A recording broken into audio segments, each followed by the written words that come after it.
you're a successful woman. There's no reason for you to be intimidated. But it is hard to become, one of them. And there just wasn't a lot of women in those roles back then. I mean, we had to go find each other. And there's only one person that crosses the finish line. So that would be the person that gets sort of the glory. But all four of them recognize that it's a team in order to get that one person to cross the finish line. That sounds a lot more like a team.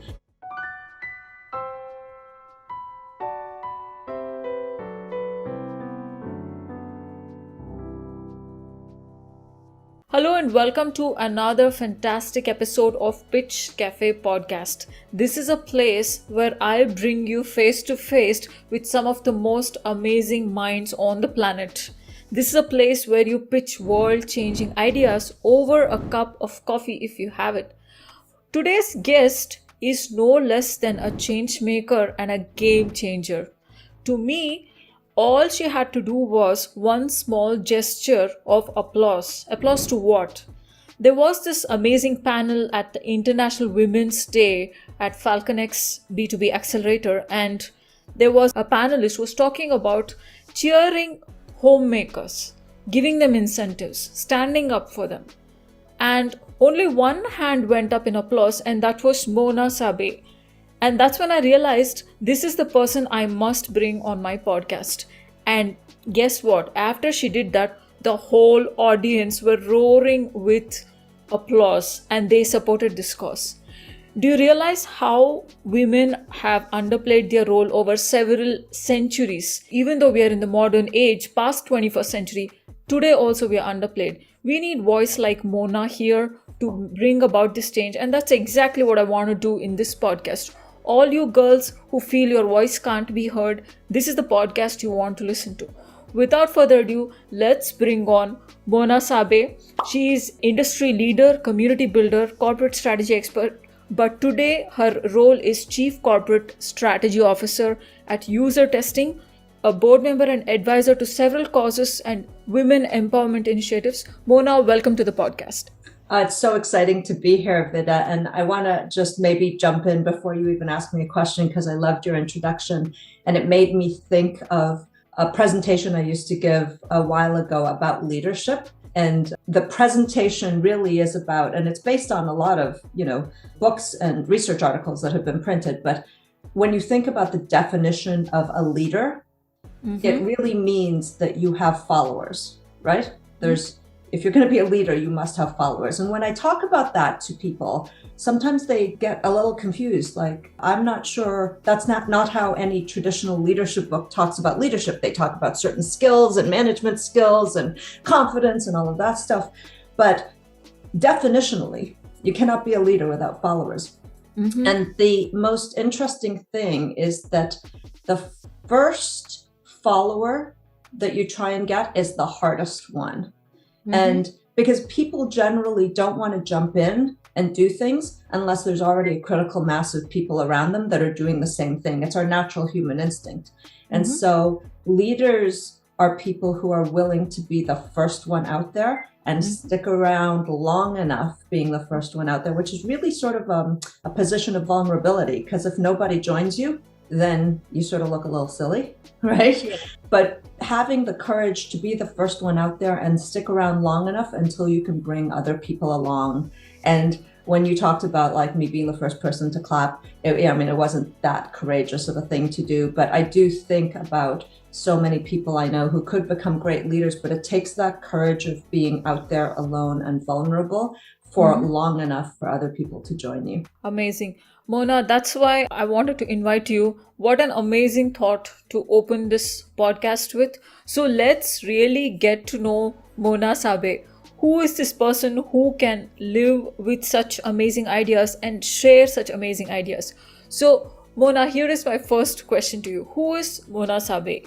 Is she a venture leader, a techie, a woman and a diversity champion, a simple girl with big dreams?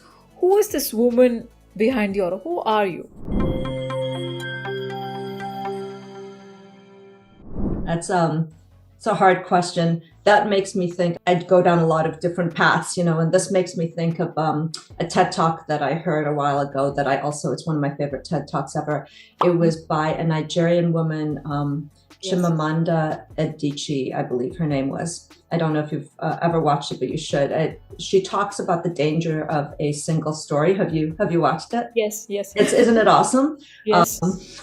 So you remember this, like she talks about the danger of being painted into this single story. And when you ask me this question, I don't want to answer you. I don't want to pick one of those things because none of us really are a single story. But sometimes when I'm providing advice or mentoring younger women, I often tell them that the first thing you say out there in a moment of critical communication, whatever that might be, is just so important, because as soon as you say that first thing, then people will paint that single story off of you. There was I think it might have been a University of Pennsylvania study that said that you develop an initial impression, 11 judgments of someone within the first 7 seconds of watching them. Wow.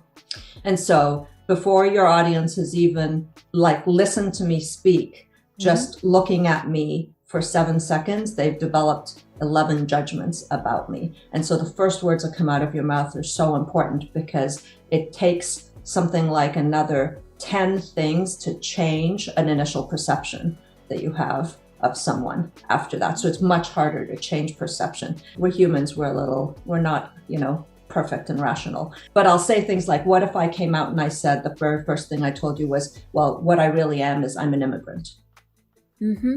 That suddenly makes people think this, right? And I am. I moved here to the United States from Canada, and I moved to Canada from England, and then my family moved to England from Cairo, Egypt, when I was very, very young. But what if instead of that, what if I led with, I'm an investor? Then suddenly everybody's got a completely different opinion of me than if I led with, I'm an immigrant, right? And so it's just so hard. And what she says is, I think she says these single stories create stereotypes, and that's the point I'm trying to get across. The words that we use just generate stereotypes of ourselves. And stereotypes are not only just untrue, but they're very incomplete, right? And that's why we don't like single stories. So I guess I haven't really answered your question yet. No, I don't think you should be answering it, because then it will showcase you in that framework. But you're much more than that. Is that right? That's what I'm trying to say. I mean, I'm honestly 50 years of experience spread over 4 countries. And depending on where we go with this conversation, you'll learn one part of me, but I don't think anybody's going to learn all of me in an hour or less. Awesome. So let's try to learn as much as we can. So moving on to the next question. To me personally, what was most striking was, after all the things you've done, you've backed 3 nonprofit organizations that are women-centric, and they are Women in Data Science, High Power, and CHIPS 2017. So, I was wondering why so many and how did that happen? But it's not hard to see a person like you would, back such initiatives. But really, what's the story behind this? And how did that impact you? I did my undergraduate degree in engineering. I like to say back in the Jurassic days. And back then, it hasn't gotten perfect yet, but it's certainly much better than when I went to school. I was in an engineering physics program, and I was one of 8 women out of 180 people in the program.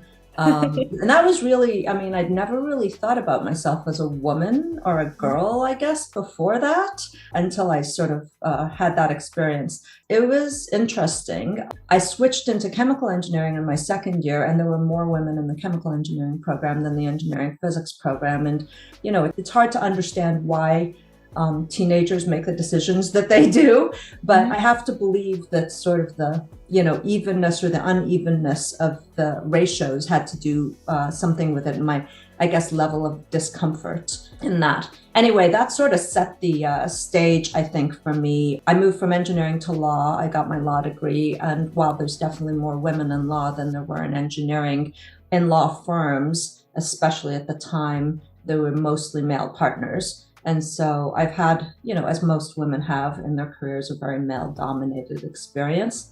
And I found that along the way, the best way I could actually help myself as I was moving on in my career was to either join or start a women-focused organization that was focused on a set of women that were relevant to where I was at the time. So CHIPS, for example, when CHIPS was founded, it was founded probably back in about 2005 or something like that. There was a group of women that we all just sort of sought each other out, and we were all women running very, very high-tech roles, running the head of intellectual property in high-tech companies, very technically oriented companies. And there just wasn't a lot of women in those roles back then. I mean, we had to go find each other, and we found 7 of us at the time. And so we started CHIPS to try and get more women in those roles, and also to develop a community of women who were sort of in similar spaces as us, or maybe a little bit more junior. And that has just blossomed into an amazing organization. It's been, easily over a decade. I think all of our original founders have since moved on to do other things, but organization itself is still bringing women into intellectual property and in very high-tech scenarios, regularly. I would actually credit that organization for having really changed the face of women in IP and innovation in the United States. So, I mean, it's sort of exciting, again, back to what I said at the very beginning, just having the courage to begin something and not really worrying about where it's going to end, but just having the courage and passion to start it. I mean, you got 7 women who were just like, hey, we're going to have this event. Let's see if people show up. And it was crazy how many people showed up. And then we started inviting some really significant speakers. At one of our events, we actually had, before she passed away, Justice Ruth Bader Ginsburg speak. Oh, wow. Yeah, and so I got to meet her. Again, a lot of the stuff that I do as much for me as I do for, the organizations, because I have amazing stories to tell. But the founders that created CHIPS and myself, I mean, we've become close friends ever since. And, it goes to effort that you have to go through to build something like that and how it brings people together. Fantastic. What an amazing journey. Especially, you're not only empowering yourself, but the community along the way. And that is kudos. And you always stick to the definition. You have to have the courage to stand alone. That's amazing. So I want to ask about this favorite question I get from women in leadership positions. So I'm going to direct that to you next. You've assumed several senior leadership positions in the past. What are the most important traits of a successful woman business leader? What is your mantra for success? Well, maybe I'll talk about my mantra for success, but before that, let me just start by saying that the one thing I think I probably learned 2 things over my career. One is to never say never. That just doesn't work. But the other one is that, leaders can come in a variety of different traits. I've worked with leaders who led in very different ways than I do and have been very successful. And I've worked with others who have exhibited the same traits and been very unsuccessful. So I think what's really important is that, my approach to leadership doesn't need to be your approach or your audience's approach to leadership. It's most important is to have I guess if I've succeeded, to the extent that I've succeeded as being a leader, having a really clear leadership philosophy that is authentically yours. And that doesn't mean that it has to be massively different from everybody else's, but it has to be something that is really very you. And I think a lot of people that I either, have worked with or maybe give advice to or have listened to, they want to be a leader, but they don't have a philosophy around it. And it's that philosophy that grounds you in how you're going to lead, right? But then after that, you have to be able to communicate it clearly.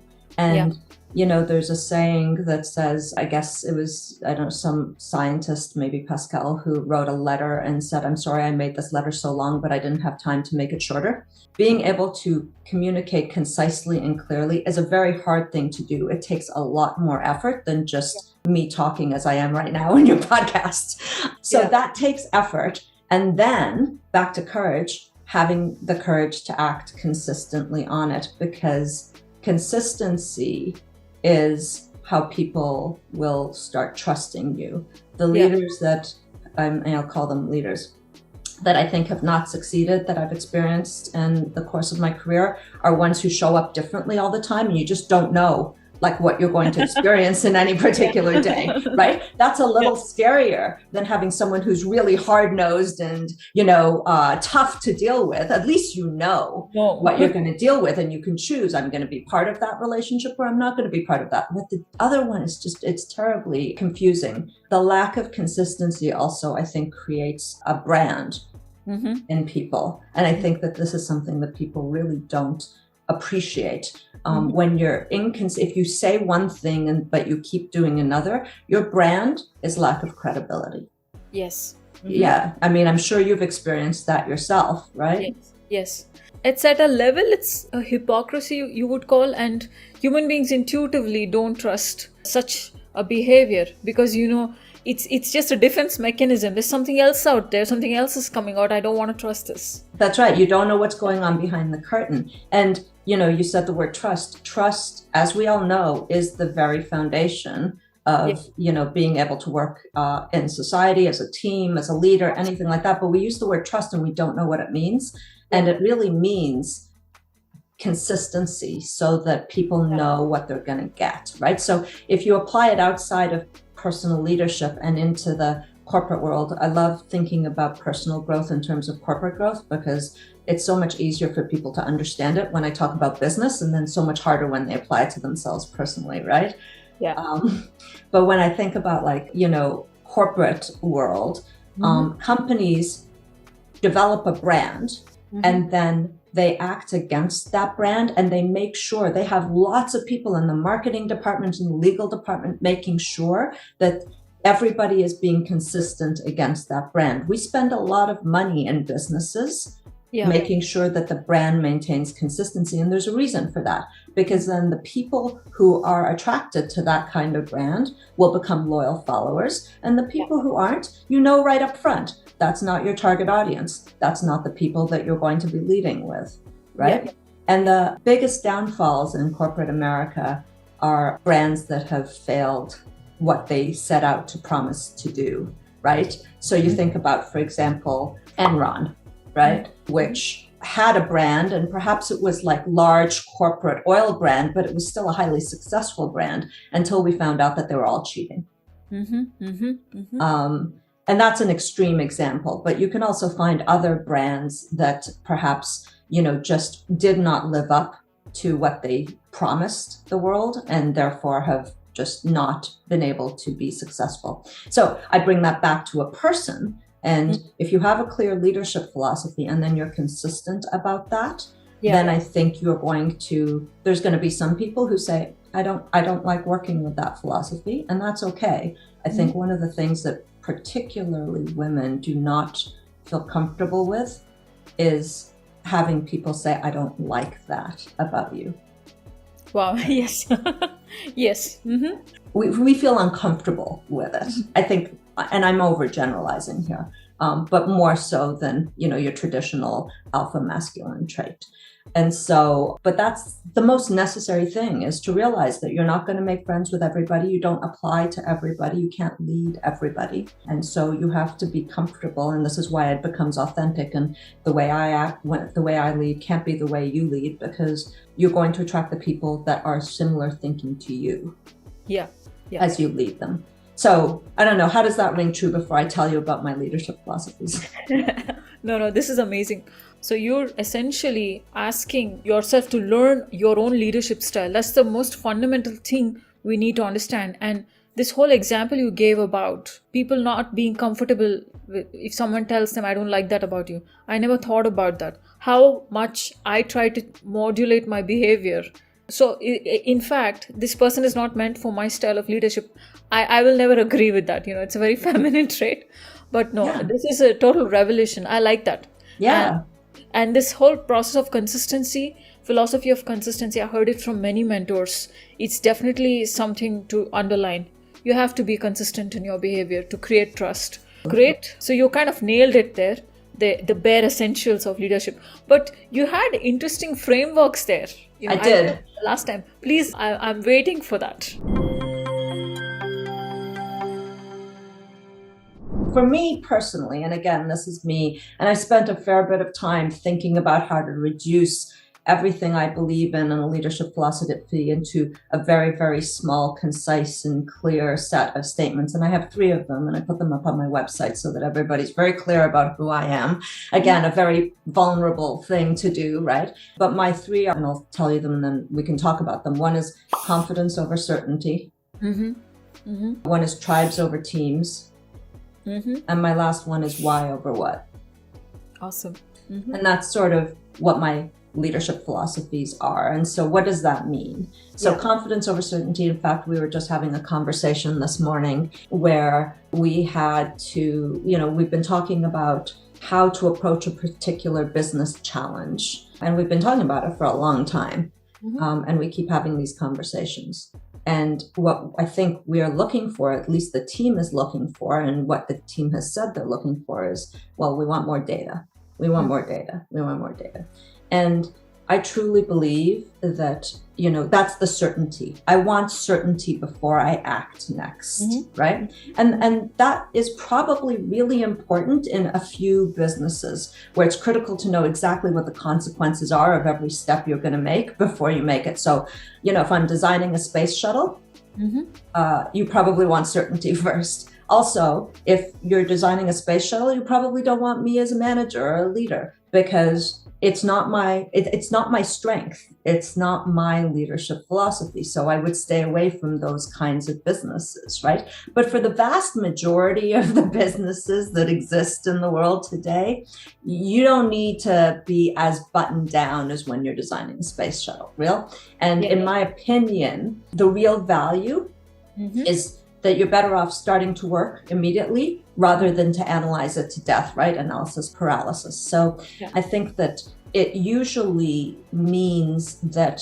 people have to combine what they know today with the skills and experience that hopefully they've developed over the period of their careers, which means that you need to really be the kind of person who's been absorbing a lot and, sort of starting to develop some pattern matching. I've seen this before. We've tried this 10 times in different ways in the past. This is how it worked out. So I think that perhaps we should do it this way based on my good judgment of what's happened before. And then a very, very strong reflex to course correct along the way as you learn more things. And so that's the confidence part, the confidence that you have enough expertise, experience, good judgment, and if you don't on your own, that you've brought the team around and together, you're doing that. And you're never going to know for sure until you start acting, right? One of my favorite sayings is fast gets good before good gets fast. Have you ever heard that? No, but I like it. That's right. Well, it depends on it depends on the kind of person you are. Absolutely. Because I'm pretty iterative myself. And I'm probably the person who moves first before, I like this break fast, and build things, but then be careful. Don't build the wrong things, but I like it. Yes. And so again, it's not categorical statement. You have to be able to iterate, watch, know exactly when you're going to need to change and not just blindly go into things. But this idea of needing certainty before you act, especially in projects that are basically change projects, because it's not like you've done this 500 times before and it's basically status quo. I'm doing it again and again, but you're trying something for the first time or the second time or the fifth time because you still haven't figured it out and hasn't become a rote process. In those situations, waiting for certainty almost definitely just stops people from being able to move forward. And so that's essentially confidence over certainty. I'm in. I'm a follower already. So, and the next one. The second one is tribes over teams. Yeah, that's And fascinating. Yeah. yeah, and this is probably, I think this might be the one that's closest to my heart. I've been thinking about teams and teamwork for probably over a decade now, and probably working with them, I know, for much longer than that. And I've worked with teams that have managed to accomplish like crazy things together, more than we ever had the right to. And I've worked with teams that couldn't accomplish much of anything, even though that individually we were very, very skilled. And, you know, I've been thinking a lot about what the difference is between those kinds of teams. And I've decided that like we've almost ignored the real definition of a team. And so I had to come up with another word, to make it more. And so that my word is tribe. Most of the people that I see in companies these days, they don't even work as teams, they work as groups of people. So I was doing a presentation a little while ago, and I was preparing for a race that a bunch of my women friends and I were going to do together. And I was thinking about how in that race, it was, there was hundreds of people lined up, and they were all running as fast as they can together in the race. And so that could be a group of people, and they're all working really, really hard, but they're all working really, really hard individually. In some cases, there's 2 or 3 people that are trying to talk to each other and keep each other motivated through the race, but it's sort of random and not organized. And it's like a lot of energy on hundreds of people all working really, really. You could imagine just applying that to a company, right? Let's say that's a company of 200 people, and they're all running as fast as they can towards a finish line. But that's not a team.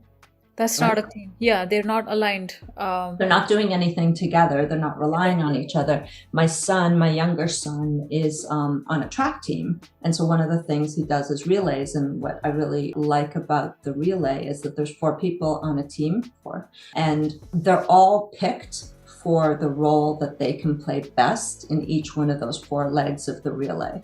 And so some people are really good, like anchors for the end, of the relay. Some people are the best at the beginning of a relay with the, fast start and everything like that. And there's only one person that crosses the finish line. So that would be the person that gets sort of the glory. But all 4 of them recognize that it's a team in order to get that one person to cross the finish line. That sounds a lot more like a team to me than a lot of the work we do, I think, in many of the organizations that we've had experiences in. You have to collaborate, you have to be right on time, you have to be able to pass that baton and not drop it while everybody's running. When you think about how, whatever you've done recently with people and how everything slows down every time you try and do collaboration, well, relay races don't have the benefit of slowing down as they're passing the baton, right? So they have to practice over and over and over again until they can do it together perfectly. And that, I think, is what we really should be talking about when we talk as teams, about teams within companies. But then there's this one level more. And that's what I could talk about is when I talk about tribes. And I usually talk about them in terms of comparing them to like a Navy SEALs team. And the times when I think I've had the best experiences in my career are when I've worked with a small group of people and I've done a whole bunch of like non-statistical analysis and decided that probably it's around 15 max. And then beyond that, it starts getting quite diluted. And you create this sense of belonging so that everybody feels, and the language I like to use is everybody feels like they've got each other's back. And that makes a huge difference. And you go through like crazy stuff together, and it's just so hard. And yet you're still sort of texting or email or slacking each other and killing yourself laughing because you're just so tired. It's funny. And then you're finished it all and you just feel like you've done something really special together. And that, I think, is what we should all try and strive for. That makes everything, I think, truly worth it. Fantastic. So that's taking the teams to the level of a tribe, according to you. That's awesome. right. Awesome. Why over what? Yeah, my favorite one. That's your favorite one? Tell me why. Yeah, I relate to the others. Why over what is what I'm learning. So it generates impulsive reaction. Why requires second order thinking. So I'm learning that. Hopefully I learn it. Yeah. I mean, people are moved by context, right? Like nobody's motivated by being told what to do without being told why. they're Yeah. doing it. Nobody ever in the history of humanity, right? And Yeah. it's so interesting because when we're busy and busy and busy at work, we have a very, very strong tendency to talk about either what we're doing or what we need someone else to do or what is going on. There's a lot of what in our business, right? And honestly, when I'm in a rush, I do it too.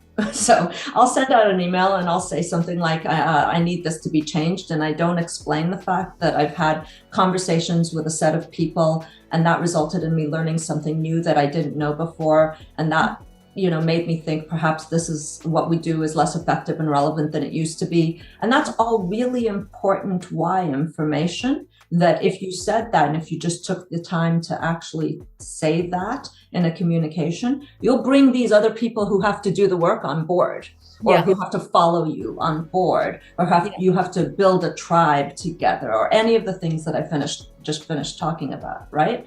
So it's not what happens, but why anyone should care. Why you should care. Why anybody should care. And I had again, if I think about a story that I had, this was quite a while ago, but there was a lawyer and she was trying to figure out how she could, convince her law firm that she could get promoted to partner. And I said, well, what does it take? And she said, well, I have to bring in clients. And I said, great, how are you doing that? And she said, well, I go to all these networking events and I'm very outgoing. I talk to people. I said, great, what do you say to them? And she tells me that, she talks about what she's done and the cases she's won and, all of this stuff. And I said, here's the thing. I don't know, there's probably about, I don't even know, 1 million lawyers in California. This is where, we're located. I could be wrong, but it feels like there's at least 1 million lawyers in California. And there's probably about 10,000 that could do the job that you're doing. Let's be honest, right? For any one of us, there's at least 10,000 people that could do the job that we're doing. Yeah. So it's not what we're doing. Yeah. It's why we're doing it. Absolutely.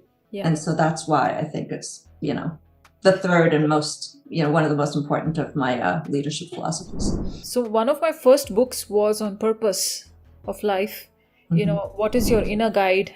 So for me, if I look at the individual level, even for you, for self-introspection, why is very important. Why do I exist and what is the reason for my existence? So I think that the third one is like a very deep philosophy, probably it runs at many levels. So with that, I could keep asking you a lot of questions. You're a gold mine. I also talk a lot, so I apologize. That's good. It gives us a lot of visibility into your personality. I want to ask, you're a board advisor and you're an investor. And what is it like to have a seat at the table with a lot of men? How do you navigate that challenge? It's not easy. It's definitely not easy. So how do you manage that? I think the good news is that I probably couldn't tell you. I'm sure it's not easy as a board advisor and as an investor. And I'll tell you why. I mean, the one board that I'm on has 3 women. So, that's great. Mm-hmm. And the other board that I'm on is like an early stage startup, and our meetings are more like discussions. They're not as, formal as board meetings, and they're amazing discussions, even though, they're with the male founders and sometimes with the other advisor. So I don't really feel like in that situation, it's not like this, heavy VC board with a bunch of men and me. And my advisory boards, I've always taken the approach of not, and maybe this is intentional, I haven't really thought about it, but of not like suggesting that we meet as a full-on advisory board with a CEO, but I've always just suggested that it's more useful if each of us just talk to the CEO directly about the areas that we're an expert in. And so I have a lot of strong relationships with the CEOs that I've been on the advisory board of. From the perspective of being a board member or advisory board member, I have, I guess, the pleasure of being able to say that I haven't had that experience. Now, from the perspective of being an employee that has had to present in front of corporate boards, it definitely is. It's interesting how intimidating it is. For even, and I can walk out or walk in or think about it before and say, you're a successful woman. There's no reason for you to be intimidated. But it is hard to become, one of them. There was one board, it was in many jobs ago. And, every time, this was back pre-COVID, obviously. And so we had in-person board meetings. And every time we were getting ready to have a board meeting in the boardroom, the board members would start talking about, hey, didn't you go skiing in Jackson Hole last whatever? Oh, no, it's hella skiing. Wow, that's just so, they talked about all this stuff that you couldn't get in to be able to feel like you are part of a natural conversation. And I mean, I'm a skier, and yet they still didn't want to talk to me about that. It wasn't interesting for them to talk to me about that. They wanted to talk to each other about that. And so, I've had the intimidating experience in the past. Yeah. So it looks like you found your own way to, get past that. Yeah. I've chosen the organizations and the boards that I choose to participate in. I don't put myself in a situation where I'm just going to be stuck in a corner like that. Yeah, this aligns with your leadership philosophy. That's what you started with. If somebody is following you or you follow someone, that means you align with their philosophy and it's very you. It doesn't have to be for the mass audience. And I'll even say, the board that I'm on with 3 women, it was one of the women that suggested that the company bring me on the board. And so that goes back to, the groups, the women's groups that I've been a part of or started. I mean, it's those groups that have helped me find these roles with women supporting women and, women tribes getting together to make sure that we have each other's back. And so it's all just sort of connected. I wouldn't have even had the opportunity had I not been part of these women's groups. And by the same token, they know like the kinds of boards that I would be good for, and we all get to be together on the board instead of having to be only the sole. This is so true, Mona. I'm part of a few groups in my own small league, but I do everything I can when my peer comes to me because I know her situation, and it goes the other way around as well. So I'm going to continue to do that. I have some strong validation coming from the top, so I'm going to continue to do that. So this is amazing. So you are definitely an out-of-box thinker. I can say that just by the way you lived your life. So, I want to keep going, but let me, in the interest of time, I'm going to ask you this one fascinating question. I get a lot of great answers when I ask this. What does it take to raise confident girl children? And what does it take to raise healthy, mentally and physically healthy kids in today's world? I'll tell you, I have 2 boys.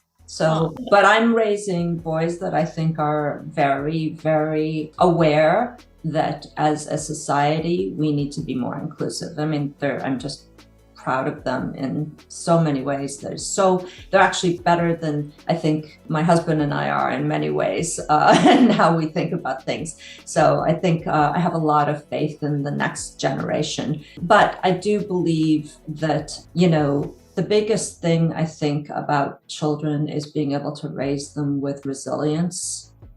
It's the one thing, there's so much in the course of a career or a lifetime where things happen. And, while things have happened to me, they certainly the things that have happened to me haven't been as bad as some, things that have happened to some people. I mean, when I meet friends that and they tell me, and, we finally get vulnerable with each other and they tell me the things that they've had to go through and how strong they are today, it just makes me so impressed. And I think that that's what I want my children to be able to be like. And I think that if if your children grow up with resilience, and, I work at UserTesting. I think you started off with that. One of the things that I love about UserTesting is that our mission is to create a movement for empathy.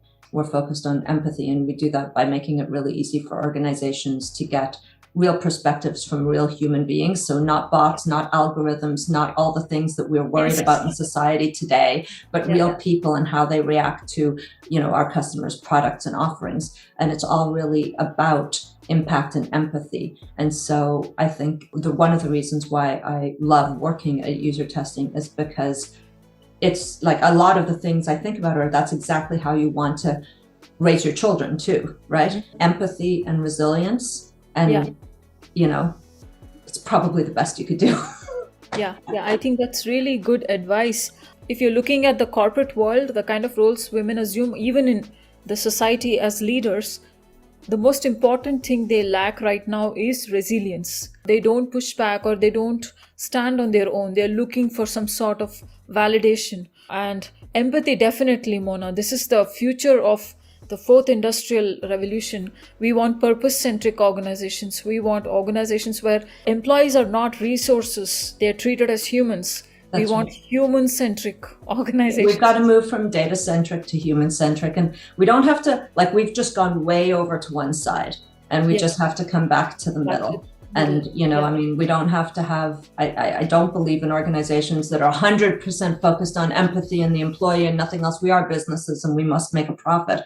But, I truly believe that, we talk about DEI a lot, and I feel like the whole diversity, equity, and inclusion has, developed a certain set of biased reactions that aren't helpful anymore. But if you have a company that is focused on employees being empathetic to each other, then I figure you solve about half of your DEI problems right there. Yeah, that's right. Such a great way to, wrap up this session on the note of empathy. Mona, I want to let you go. Before that, any last thoughts before we wrap up this podcast? It's just been a great opportunity to talk to you. Thank you for inviting me on your show. Awesome. Thanks, Mona, and we'd love to have you back, and we'll stay in touch. Thank you so much. Thank you. Awesome.